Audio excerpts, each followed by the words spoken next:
El arresto de Jesús. Jesús estaba hablando todavía, cuando llegó Judas, uno de los 12, acompañado de una multitud con espadas y palos, enviada por los sumos sacerdotes y los ancianos del pueblo. El traidor les había dado esta señal: es aquel a quien voy a besar. Deténganlo. Inmediatamente se acercó a Jesús, diciéndole: Salud, maestro, y lo besó. Jesús le dijo: Amigo, cumple tu cometido. Entonces se abalanzaron sobre él y lo detuvieron. Uno de los que estaban con Jesús sacó su espada e hirió al servidor del sumo sacerdote, cortándole la oreja. Jesús le dijo: Guarda tu espada, porque el que a hierro mata a hierro muere. ¿O piensas que no puedo recurrir a mi Padre? Él pondría inmediatamente a mi disposición más de 12 legiones de ángeles. Pero entonces, ¿cómo se cumplirían las Escrituras, según las cuales debe suceder así? Y en ese momento dijo Jesús a la multitud: ¿Soy acaso un bandido, para que salgan a arrestarme con espadas y palos? Todos los días me sentaba a enseñar en el templo, y ustedes no me detuvieron. Todo esto sucedió para que se cumpliera lo que escribieron los profetas. Entonces todos los discípulos lo abandonaron y huyeron. Jesús ante el Sanedrín. Los que habían arrestado a Jesús lo condujeron a la casa del sumo sacerdote Caifás, donde se habían reunido los escribas y los ancianos. Pedro lo seguía de lejos hasta el palacio del sumo sacerdote, entró y se sentó con los servidores, para ver cómo terminaba todo. Los sumos sacerdotes y todo el Sanedrín buscaban un falso testimonio contra Jesús para poder condenarlo a muerte, pero no lo encontraron, a pesar de haberse presentado numerosos testigos falsos. Finalmente, se presentaron 2 que declararon: Este hombre dijo: Yo puedo destruir el templo de Dios y reconstruirlo en 3 días. El sumo sacerdote, poniéndose de pie, dijo a Jesús: No respondes nada. ¿Qué es lo que estos declaran contra ti? Pero Jesús callaba. El sumo sacerdote insistió: Te conjuro por el Dios vivo a que me digas si tú eres el Mesías, el Hijo de Dios. Jesús le respondió: Tú lo has dicho. Además, les aseguro que de ahora en adelante verán al Hijo del Hombre sentarse a la derecha del Todopoderoso y venir sobre las nubes del cielo. Entonces el sumo sacerdote rasgó sus vestiduras, diciendo: Ha blasfemado. ¿Qué necesidad tenemos ya de testigos? Ustedes acaban de oír la blasfemia. ¿Qué les parece? Ellos respondieron: Merece la muerte. Luego lo escupieron en la cara y lo abofetearon. Otros lo golpeaban, diciéndole: Tú, que eres el Mesías, profetiza, dinos quién te golpeó. Las negaciones de Pedro. Mientras tanto, Pedro estaba sentado afuera, en el patio. Una sirvienta se acercó y le dijo: Tú también estabas con Jesús, el Galileo. Pero él lo negó delante de todos, diciendo: No sé lo que quieres decir. Al retirarse hacia la puerta, lo vio otra sirvienta y dijo a los que estaban allí: Este es uno de los que acompañaban a Jesús, el Nazareno. Y nuevamente Pedro negó con juramento: Yo no conozco a ese hombre. Un poco más tarde, los que estaban allí se acercaron a Pedro y le dijeron: Seguro que tú también eres uno de ellos, hasta tu acento te traiciona. Entonces Pedro se puso a maldecir y a jurar que no conocía a ese hombre. Enseguida cantó el gallo, y Pedro recordó las palabras que Jesús había dicho: Antes que cante el gallo, me negarás 3 veces. Y saliendo, lloró amargamente. Jesús conducido ante Pilato. Cuando amaneció, todos los sumos sacerdotes y ancianos del pueblo deliberaron sobre la manera de hacer ejecutar a Jesús. Después de haberlo atado, lo llevaron ante Pilato, el gobernador, y se lo entregaron. La muerte de Judas. Judas, el que lo entregó, viendo que Jesús había sido condenado, lleno de remordimiento, devolvió las 30 monedas de plata a los sumos sacerdotes y a los ancianos, diciendo: He pecado, entregando sangre inocente. Ellos respondieron: ¿Qué nos importa? Es asunto tuyo. Entonces él, arrojando las monedas en el templo, salió y se ahorcó. Los sumos sacerdotes, juntando el dinero, dijeron: No está permitido ponerlo en el tesoro, porque es precio de sangre. Después de deliberar, compraron con él un campo, llamado, del alfarero, para sepultar a los extranjeros. Por esta razón se lo llama hasta el día de hoy, campo de sangre. Así se cumplió lo anunciado por el profeta Jeremías, y ellos recogieron las 30 monedas de plata, cantidad en que fue tasado aquel a quien pusieron precio los israelitas. Con el dinero se compró el campo del alfarero, como el Señor me lo había ordenado. Jesús ante Pilato. Jesús compareció ante el gobernador, y éste le preguntó, ¿tú eres el rey de los judíos? Él respondió, tú lo dices. Al ser acusado por los sumos sacerdotes y los ancianos, no respondió nada. Pilato le dijo, ¿no oyes todo lo que declaran contra ti? Jesús no respondió a ninguna de sus preguntas, y esto dejó muy admirado al gobernador. Jesús y Barrabás. En cada fiesta, el gobernador acostumbraba a poner en libertad a un preso, a elección del pueblo.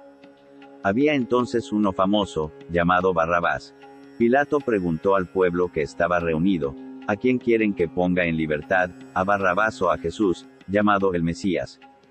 Él sabía bien que lo habían entregado por envidia. Mientras estaba sentado en el tribunal, su mujer le mandó decir, no te mezcles en el asunto de ese justo, porque hoy, por su causa, tuve un sueño que me hizo sufrir mucho. Mientras tanto, los sumos sacerdotes y los ancianos convencieron a la multitud que pidiera la libertad de Barrabás y la muerte de Jesús. Tomando de nuevo la palabra, el gobernador les preguntó, ¿a cuál de los dos quieren que ponga en libertad? Ellos respondieron, a Barrabás. Pilato continuó, ¿y qué haré con Jesús, llamado el Mesías? Todos respondieron, que sea crucificado. Él insistió, ¿qué mal ha hecho? Pero ellos gritaban cada vez más fuerte, que sea crucificado. Al ver que no se llegaba a nada, sino que aumentaba el tumulto, Pilato hizo traer agua y se lavó las manos delante de la multitud, diciendo, yo soy inocente de esta sangre.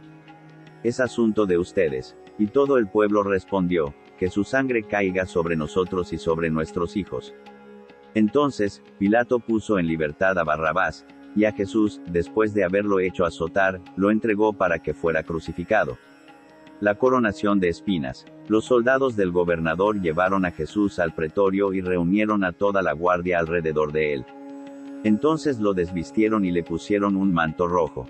Luego tejieron una corona de espinas y la colocaron sobre su cabeza, pusieron una caña en su mano derecha y, doblando la rodilla delante de él, se burlaban, diciendo, Salud, Rey de los judíos. Y escupiéndolo, le quitaron la caña y con ella le golpeaban la cabeza. Después de haberse burlado de él, le quitaron el manto, le pusieron de nuevo sus vestiduras y lo llevaron a crucificar. La crucifixión de Jesús. Al salir, se encontraron con un hombre de Cirene, llamado Simón, y lo obligaron a llevar la cruz. Cuando llegaron al lugar llamado Gólgota, que significa, lugar del cráneo, le dieron de beber vino con hiel. Él lo probó, pero no quiso tomarlo. Después de crucificarlo, los soldados sortearon sus vestiduras y se las repartieron, y sentándose allí, se quedaron para custodiarlo. Colocaron sobre su cabeza una inscripción con el motivo de su condena. Este es Jesús, el Rey de los judíos. Al mismo tiempo, fueron crucificados con él dos bandidos, uno a su derecha y el otro a su izquierda. Injurias a Jesús crucificado. Los que pasaban, lo insultaban y, moviendo la cabeza, decían, tú, que destruyes el templo y en 3 días lo vuelves a edificar, sálvate a ti mismo, si eres hijo de Dios, y baja de la cruz. De la misma manera, los sumos sacerdotes, junto con los escribas y los ancianos, se burlaban, diciendo, ha salvado a otros y no puede salvarse a sí mismo. Es Rey de Israel, que baje ahora de la cruz y creeremos en él. Ha confiado en Dios, que él lo libre ahora si lo ama, ya que él dijo, yo soy hijo de Dios. También lo insultaban los bandidos crucificados con él. La muerte de Jesús. Desde el mediodía hasta las 3 de la tarde, las tinieblas cubrieron toda la región. Hacia las 3 de la tarde, Jesús exclamó en alta voz, Elí, Elí, lema sabactani, que significa, Dios mío, ¿por qué me has abandonado?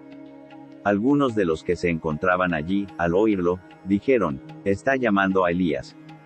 Enseguida, uno de ellos corrió a tomar una esponja, la empapó en vinagre y, poniéndola en la punta de una caña, le dio de beber. Pero los otros le decían, espera, veamos si Elías viene a salvarlo. Entonces Jesús, clamando otra vez con voz potente, entregó su espíritu. Inmediatamente, el velo del templo se rasgó en 2, de arriba abajo, la tierra tembló, las rocas se partieron y las tumbas se abrieron. Muchos cuerpos de santos que habían muerto resucitaron y, saliendo de las tumbas después que Jesús resucitó, entraron en la ciudad santa y se aparecieron a mucha gente. El centurión y los hombres que custodiaban a Jesús, al ver el terremoto y todo lo que pasaba, se llenaron de miedo y dijeron, verdaderamente, este era Hijo de Dios. Las mujeres que siguieron a Jesús. Había allí muchas mujeres que miraban de lejos, eran las mismas que habían seguido a Jesús desde Galilea para servirlo. Entre ellas estaban María Magdalena, María la madre de Santiago y de José y la madre de los hijos de Zebedeo. La sepultura de Jesús. Al atardecer, llegó un hombre rico de Arimatea, llamado José, que también se había hecho discípulo de Jesús, y fue a ver a Pilato para pedirle el cuerpo de Jesús. Pilato ordenó que se lo entregaran. Entonces José tomó el cuerpo, lo envolvió en una sábana limpia y lo depositó en un sepulcro nuevo que se había hecho cavar en la roca. Después hizo rodar una gran piedra a la entrada del sepulcro, y se fue. María Magdalena y la otra María estaban sentadas frente al sepulcro.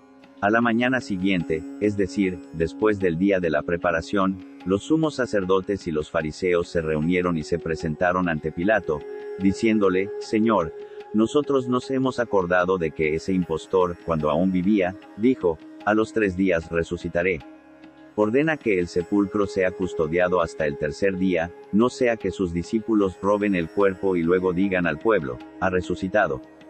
Este último engaño sería peor que el primero.